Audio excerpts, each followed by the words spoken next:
Hello everybody, welcome back to another episode of the Easton Technical Bulletin Series. Today on the Technical Bulletin Series, we're going to talk about measuring spine on a barreled shaft. In episode 6, we discussed parallel shafts and how to measure your spine. Today we're going to talk about barreled shafts and how to measure your spine.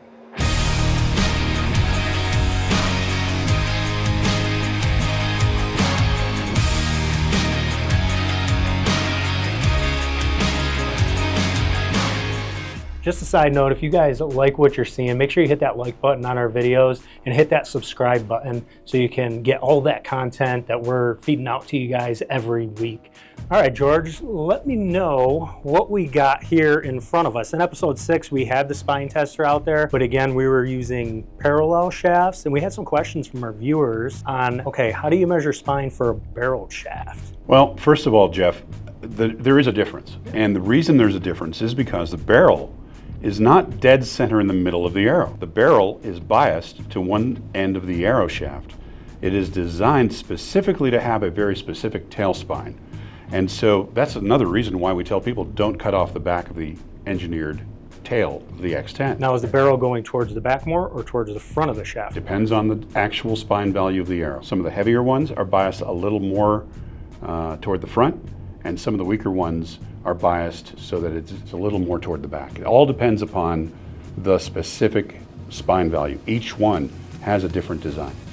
So the first step, of course, to measuring spine on an arrow is to have a spine tester, which most people do not have a precision spine tester, and that's one reason why you trust Easton to put the actual spine value on the arrow. But something that a lot of folks don't realize is that with a barreled arrow, there is a datum, that is a specific point at which you set one of the supports, the knock end support, when you're doing that measurement. That datum is 1 centimeter from the knock end of the arrow. That obviously leaves an overhang on the long end of the arrow, especially as the sizes get stiffer. And that distance that we have on the parallel shafts was 28 inches. With equidistant lengths of arrow shaft over the supports. Exactly. But with the barreled shaft, it's biased. We put the knock end of the shaft 1 centimeter from the cut end, and then the point end is left to hang out in space. This applies to every Easton barreled arrow, ACE, X10, and also for the tapered X10 Pro Tour.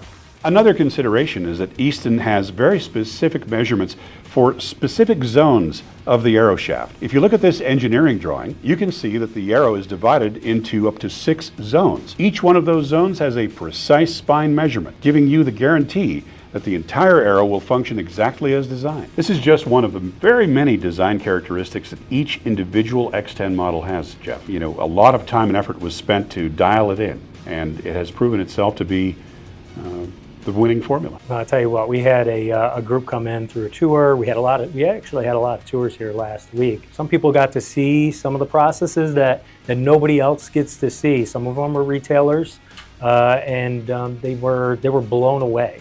They were actually like, wow, Easton arrows, they need to cost a little bit more money. Just actually, after seeing what goes into building these arrows, they're like, why don't these things cost more money? Well, you know, if you want to take a tour of an arrow factory, you've got to come here to Easton because it's the only one in the USA. For more information, visit us at eastonarchery.com.